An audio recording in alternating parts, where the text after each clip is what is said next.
आज इस मंच पर आपके पूर्व विधायक, मेरे साथ मंत्रिमंडल के उप मुख्यमंत्री मान्यवर जगदीश देवड़ा जी, इस अवसर पर मंच पर ही मौजूद हमारे कृषि मंत्री ऐदल सिंह कंसाना जी, आपकी प्रभारी मंत्री श्रीमती निर्मला भूरिया जी, हमारे हार्टिकल्चर मिनिस्टर माननीय नारायण सिंह जी, इस अवसर पर माननीय सांसद द्वय श्रीमान सुधीर गुप्ता जी, श्रीमान बंसीलाल गुर्जर जी, यहाँ के धाकड़ और हरदीप नहीं, आज तो घर घर दीप जलेंगे। जोरदार अभिनंदन आपके अपने विधायक माननीय हरदीप डंग जी। इस अवसर पर माननीय विधायक दिलीप जी, दिलीप सिंह परिहार नीमच, माननीय विधायक अनिरुद्ध मारो जी, माननीय पूर्व विधायक राधेश्याम पाटीदार जी, माननीय जिला अध्यक्ष जी, इस अवसर पर हमारे सभी वरिष्ठ नेतागण, जोरदार अभिनंदन पूरे मंच का, नगर पालिका अध्यक्ष, नगर परिषद अध्यक्ष, जिला पंचायत अध्यक्ष, जनपद पंचायत अध्यक्ष, सारे के सारे मित्रों का। जब मैं आपकी तरफ यहाँ मंदसौर सीतामऊ, खास करके यहाँ सीतामऊ की याद आती तो मुझे धर्मराजेश्वर भी याद आते हैं। बोले धर्मराजेश्वर भगवान की, पशुपतिनाथ भगवान की। हमारे लिए ये सीतामऊ, पशुपतिनाथ की नगरी, ये मंदसौर का पूरा परिक्षेत्र सच में, और हमारे यहाँ तो राजस्थान के विधायक जी भी हैं। जोरदार अभिनंदन आपके लिए भी, जोरदार। ये राजस्थान और मध्य प्रदेश, ये दो भाई हैं, दोनों में कोई अंतर नहीं। जोरदार अभिनंदन इस नाते से भी।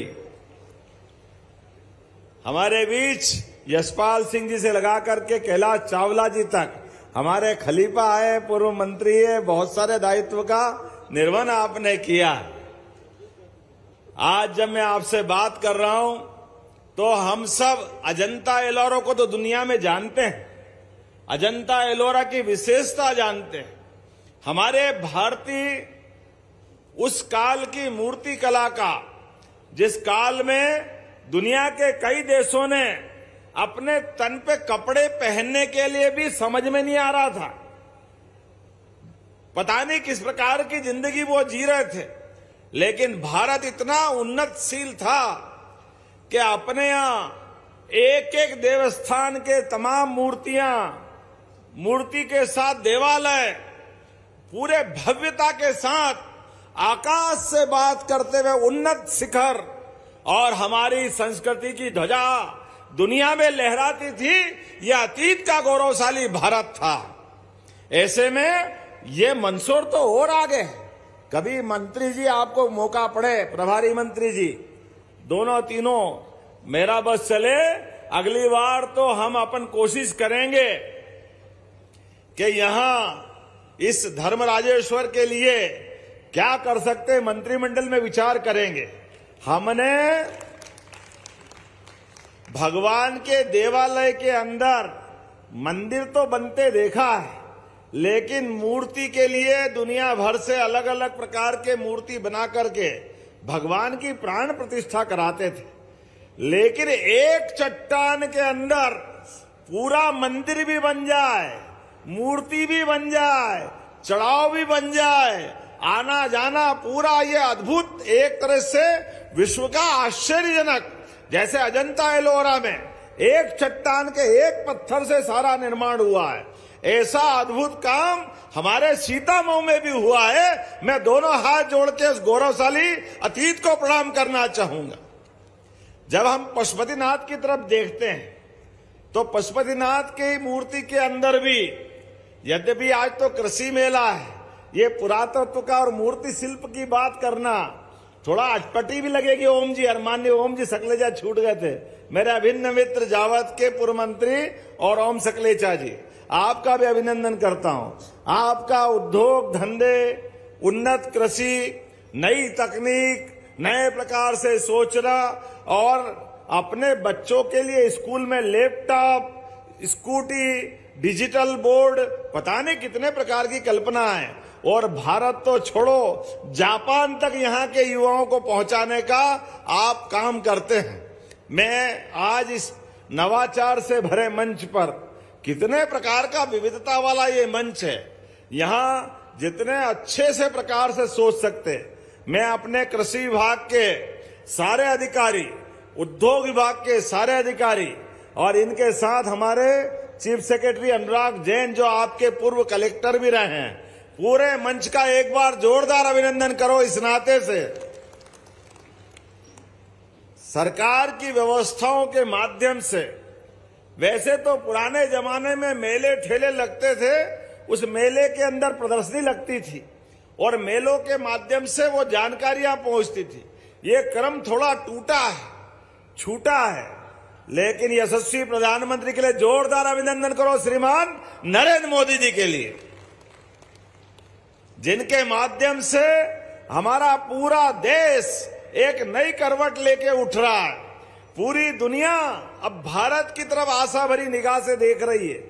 हम सब जानते हैं, माननीय विधायक जी यहाँ हैं, पानी, खेती, उद्योग, इन व्यवस्थाओं के लिए जो ध्यान देना चाहिए था, बड़े दुर्भाग्य के साथ कहना पड़ेगा, आम आदमी हमारा मध्य प्रदेश तो परमात्मा की दया से कई कारण से अत्यधिक भगवान के प्रति आभार मानता है। कौन सी चीज मध्य प्रदेश में नहीं है? नदियों का मायका है। दुनिया के अंदर ऐसा कोई राज्य नहीं है, पूरे देश के अंदर ऐसा कोई राज्य नहीं है जितना भाग्यशाली मध्य प्रदेश है। मध्य प्रदेश के अंदर सभी नदियां, जो केवल मध्य प्रदेश नहीं, पूरे देश के अंदर आज गंगा की धारा भी अगर अपनी ताकत के साथ बह रही है, जमुना की धारा भी अगर ताकत के साथ बह रही है, तो हमको मालूम है उसकी ताकत में अंदर हमारी चंबल मैया की ताकत छिपी हुई है। जोरदार अभिनंदन करो चंबल मैया के लिए। हमारे लिए, हमारे यहाँ कोई बर्फ का बड़ा पहाड़ नहीं है, कोई हिमालय का पहाड़ हमारे यहाँ नहीं है, लेकिन यहाँ की वन संपदा, यहाँ की प्राकृतिक भौगोलिक व्यवस्था, इसके कारण से सभी प्रकार के अंदर जल की जितनी बड़ी राशि मध्य प्रदेश से जाती है, इतनी कहीं नहीं है। लेकिन यहाँ के किसानों के लिए जब ये मैं बात करूंगा तो हमारे मित्र कहते हैं, भाई आप ये राजनीति की बात क्यों करोगे? अरे मैं किसानों के बीच अपनी सही बात नहीं रखूंगा तो अन्याय होगा। आप बताओ, ये खेती वाले किसान जितने यहाँ बैठे, किसानों को पहली बार किसान सम्मान निधि अगर मिली है तो यशस्वी प्रधानमंत्री के माध्यम से मिली कि नहीं मिली है? अगर मिली है तो ताली बजा के बताओ। ये किसान सम्मान निधि नहीं है, ये आपकी उस सूरज देवता को आंख से आंख मिला करके पसीने की बूंदें निकालते हुए धरती माता के साथ सबकी जिंदगी में दो रोटी के प्रबंधन करने के लिए ये आपकी एक तरह से उस मेहनत का सम्मान निधि है। इसलिए कृषि सम्मान निधि आपको देते हैं। जब आपकी तरफ हम देखते हैं तो इतिहास देखते हैं, 2002-03 तक इस प्रदेश के अंदर कृषि क्षेत्र का रकबा सिंचाई का केवल 7 लाख हेक्टेयर था, केवल 7 लाख। और बिजली, ये नर्मदा सागर डैम, गांधी सागर डैम, अरे कहां कोई तकलीफ थी, लेकिन इनके बारे में विचार नहीं कर रहे थे। ये तो नदी किनारे प्यासे चंबल वाले अपने लिए यशस्वी प्रधानमंत्री के आशीर्वाद से अब मंदसौर नीमच जिले में कोई खेत खाली नहीं रहेगा, सबको पानी देने वाले हैं चंबल माता के माध्यम से। सबको जब पानी देने वाले हैं आपकी खेतों के अंदर, बिजली आपको पर्याप्त मिल रही है, तो आने वाले समय में आपकी खेती से और आमदनी अच्छी होना चाहिए। खेती के अंदर उन्नत से उन्नत प्रकार के बीज लगाकर, जैसे अभी हम सब अपने खेत में मान लो गेहूं करते हैं, सोयाबीन करते हैं, और आप तो औषधि फसल करते हो मंदसौर नीमच के अंदर, जो पूरे प्रदेश और देश में नहीं होता है, वो आप करते। दोनों हाथ जोड़ के प्रणाम करता हूं आपके मंदसौर नीमच के किसानों के लिए। जितने उन्नत प्रकार से आप अश्वगंधा, तुलसी, धोली मूसली, क्या क्या नहीं उगाते हो आप। लोग पता नहीं, कल्पना नहीं करते हैं। वो सब अपने मंदसौर नीमच के अंदर होता है। लेकिन अपनी खेती के बलबूते पर अपनी समृद्धि की इबारत भी लिखते हो, तो सरकार की जवाबदारी है कि हमारे सभी प्रकार के किसानों के लिए आज की तकनीक के आधार पर जो हो सकता वो सब करोगे।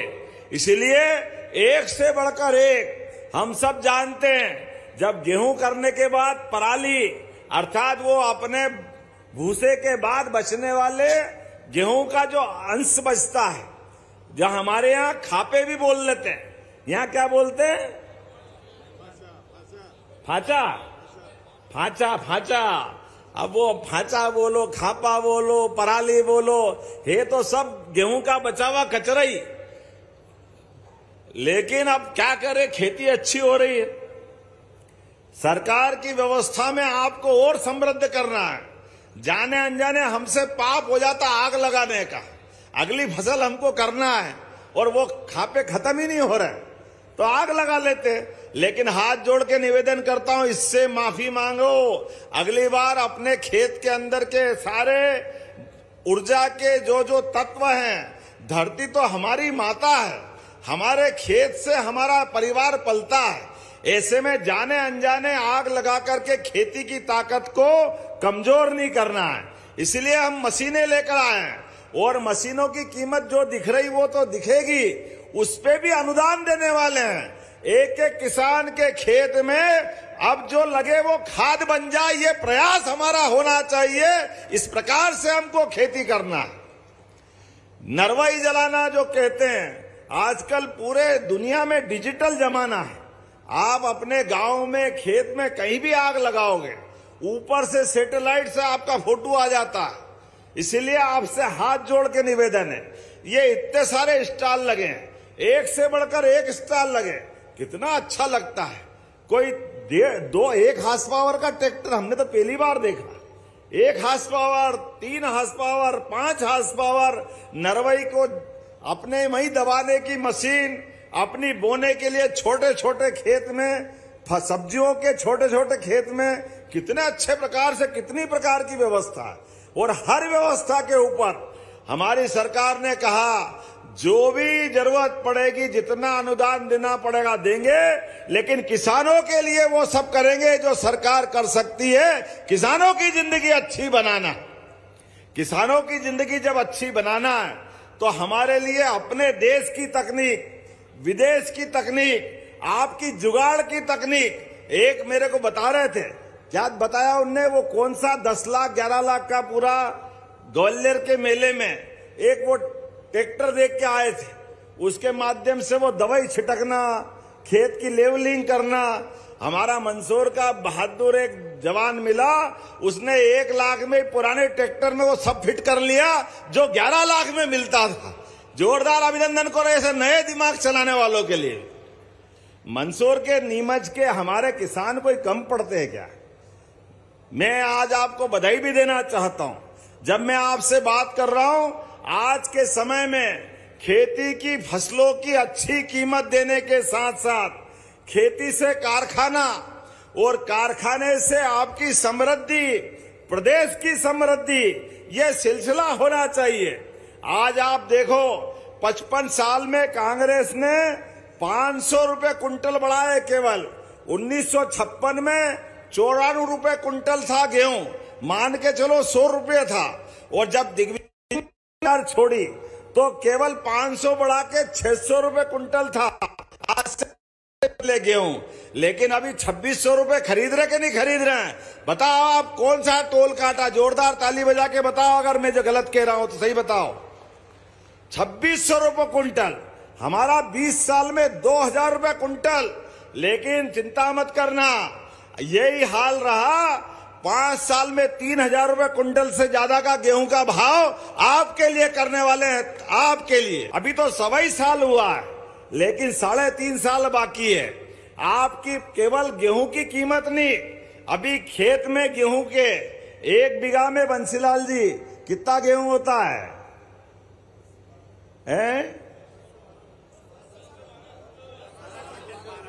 10 से 12 कुंटल। अगली बार अपने खेत में अच्छे बीज लगा करके, अच्छे से खाद दे करके हमारा प्रयास रहेगा 1 बीघा में 50 कुंटल गेहूं होना चाहिए। 50 कुंटल। आप अपने आप के ऊपर अंदर की आत्मा जागृत करो। नई व्यवस्था, नए प्रकार के समय के साथ आप में जो कह रहा हूं आश्चर्य नहीं है। अभी सोयाबीन होता आपने 3-4 कुंटल, लेकिन इजराइल का बीज लाओ। इजराइल के अंदर 1 बीघा के अंदर उनकी खेती होती है 30 कुंटल। जब वो कर सकते हैं, हम क्यों नहीं कर सकते? उनके यहाँ बीज उन्नत प्रकार का होता है। अब वो कोई बहुत बड़ी बात नहीं। उनके यहाँ बरसात में 7 इंची बारिश होती है, हमारे यहाँ 35-33 इंची बारिश होती है। हमारी भी खेती है, उनकी भी खेती है। आपको अटपटा भले ही लग रहा है, लेकिन आने वाले समय में जिस प्रकार से जो हो सकता है, आप उन्नत खेती अपना करके, उन्नत खेती के आधार पर खेती को उद्योग का दर्जा दिलाने का ये अभियान हमारा चला हुआ है। अपनी छोटी छोटी फसल, आप बताओ टमाटर ज्यादा हो गया तो टमाटर कई बार गरीब आदमी, किसान आदमी अब क्या करे, मजबूरी में फोकट में बांटता था। हमारा प्रयास है आने वाले समय में किसी की भी फसल फालतू नहीं जाना चाहिए। सबको प्रोसेसिंग के माध्यम से यही खरीदने का प्रयास होना चाहिए। होना चाहिए कि नहीं होना चाहिए? होना चाहिए। तो जोरदार ताली बजाओ, हमारे किसान बढ़ेंगे।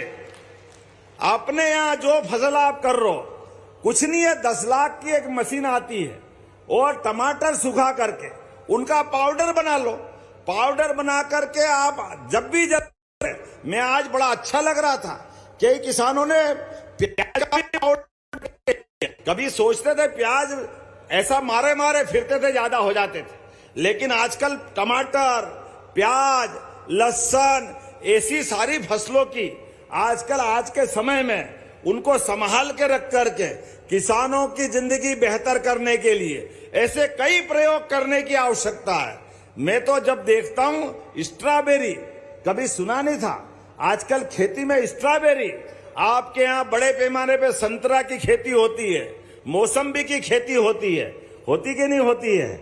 और हमारा संतरा नागपुर के नाम पे बिकता है। कैसा आश्चर्य है! अरे वो मंदसौर नीमच के नाम पे बिकना चाहिए। बिकना चाहिए कि नहीं बिकना चाहिए? मेहनत तो हम करें, खेत बगीचे हमारे, और हमारी फसल अगर कहीं भी जाती है, नागपुर भी हमारा है, लेकिन वाकई में जहां की फसल वहां का आनंद होना चाहिए। इसलिए एक नहीं कई प्रकार के आज समय बदल रहा है। मंदसौर के अंदर आने वाले समय में हमने तो कहा है कि जितने प्रकार के नए काम हो सकते हैं, एक तरफ जब हम उद्योग धंधे बढ़ा रहे हैं, आपके यहाँ सीमेंट प्लांट 3,500 करोड़ का, जोरदार अभिनंदन करो। मंदसौर नीमच के अंदर उद्योग धंधों की मालिका बढ़ा रहे हैं, लेकिन उद्योग धंधे तो तब अच्छे लगे जब हमारे स्थानीय किसान भी लगाए। किसान की भी आमदनी बढ़ना चाहिए और यहाँ के किसान अपनी फसल का सही दाम लेकर के दुनिया में कहीं भी जाए, उनकी अपनी इज्जत होना चाहिए, उनकी प्रतिष्ठा बढ़ना चाहिए। इसलिए हमारी सरकार कई प्रकार के काम कर रही है। जब मैं आपसे बात कर रहा हूं तो अंदाज लगा लो, अभी हमारी पार्वती काली सिंह चंबल योजना के माध्यम से अपने राज्य के अंदर यहीं इसी मंदसौर, नीमच, रतलाम, उज्जैन, देवास, शाजापुर, गुना, राजगढ़, शिवपुरी, ग्वालियर, मुरैना, श्योपुर, ये 13 जिलों के अंदर एक साथ पार्वती काली सिंह चंबल योजना के माध्यम से सारे किसानों की जिंदगी बदलने वाली है। आप जोरदार अभिनंदन करो। मुझे अच्छा लगता है, अपना राज्य आर्थिक रूप से संपन्न हो रहा है। पिछले समय नीति आयोग ने जो आंकड़े दिए, सबसे तेज गति से विकास करने वाला कोई राज्य है तो मध्य प्रदेश है। हमें इस बात का आनंद है। मध्य प्रदेश ने अपनी जो गति पकड़ी है, एक एक करके और अब तो आने वाले समय में आपके खेत के अंदर भी आपको रात में पानी पिलाने की जरूरत नहीं पड़ेगी, दिन में ही पानी पिला लेंगे बिजली से। और बिजली के ऊपर भी हमारी सरकार ने निर्णय किया है, माननीय वित्त मंत्री जी बैठे हैं, कृषि मंत्री जी बैठे हैं, कि 90%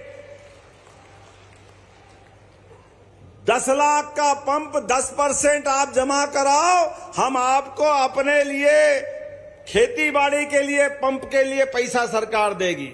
10% 5 हार्स पावर के लिए, 3 हार्स पावर के लिए, 2 हार्स पावर के लिए, हमारे किसानों के लिए आने वाले समय में जो खेती कर रहे हैं सबको बिजली अपनी खुद की, आपके लिए बिजली फ्री, और जरूरत पड़ेगी तो ज्यादा बिजली करोगे तो सरकार आपसे खरीदेगी और आपको पैसे भी देने वाली है। यह योजना हम लेकर के आए। आपको बिजली का बिल नहीं भरना, केवल मीटर लगेगा आपकी अपनी खेती के लिए। 3 साल के अंदर 32 लाख सोलर पंप के माध्यम से धीरे धीरे करके एक एक किसान को अपने खेत में सोलर पंप देंगे। आप अपने कृषि पंप चलाओ, घर में जलाओ, वहां खेत के ऊपर कोई कमरा हो वो आप करो, आपकी बिजली आपको बनाना है, बिजली में आत्मनिर्भर बनाना है। उतना ही नहीं, आने वाले समय में आपकी दूध उत्पादन की क्षमता भी बढ़ाते हुए, गोपालन को बढ़ाते हुए हमने योजना बनाई है कि ये जो गाय माता है, जगह जगह अपने आवारा खेत अच्छे हो गए, अब सिंचाई बहुत हो रही, तो जो आवारा, लावारिस, अपाहिज गाय माता है, इनको शहर के अंदर बड़ी गौशालाओं के अंदर या पंचायत भी गौशाला बनाएगी तो हम 20 रुपया के बजाय 40 रुपया प्रति गौमाता देने वाले। 40 रुपया प्रति गौमाता। अरे गाय से हमारी संस्कृति है, गौमाता 33 करोड़ देवी देवता का वास जिसमें होता है। हमारी खेती भी अच्छा होना चाहिए, वो गौमाता को भी पालना चाहिए, लेकिन केवल गौशाला में नहीं। अब जिनको अपने घर में गाय भैंस अगर पालना है तो 25 गाय भैंस अगर आप रखोगे तो 25 गाय भैंस के आधार पर अच्छा दूध उत्पादन कराने के लिए 25% की सब्सिडी हम आपको भी देने वाले हैं। घर घर गाय पाले लो और गाय का दूध ही खरीदेंगे, भैंस का भी खरीदेंगे। जो हमारे अपने भाई बंधु दूध उत्पादन में मदद करना चाहते हैं, अभी देश के अंदर मध्य प्रदेश 9% दूध उत्पादन करता है, लेकिन 9% को हमको 20% तक ले जाना है। कितने परसेंट तक ले जाना है? तो 20% तक ले जाने के लिए आप 200 तक गाय भैंस पालोगे, 8 यूनिट तक रख सकता है एक किसान। आपके पास जमीन है तो हम आपको उसमें भी मदद करने वाले हैं। अरे ये तो इस देश की पहचान, प्रदेश की पहचान दूध और दही से तो होती है। जिसके घर गाय वो गोपाल, जिसके घर गाय का कुल वो घर घर गोकुल। तो ऐसे में अपने गोपाल कृष्ण के लिए जयकारा लगाओ, बोले गोपाल कृष्ण भगवान की। अरे हमारे यहाँ गाय पालन नहीं होगा, गोपाल नहीं होंगे तो कौन होंगे? हमारे अपने आराध्य है। जब प्रभु राम अयोध्या में मुस्कुरा रहे हैं तो गोपाल कृष्ण क्यों नहीं मुस्कुराना चाहिए? बोले आल की पाल की। For exclusive and insightful videos, subscribe to our new channel ABP Live Premium.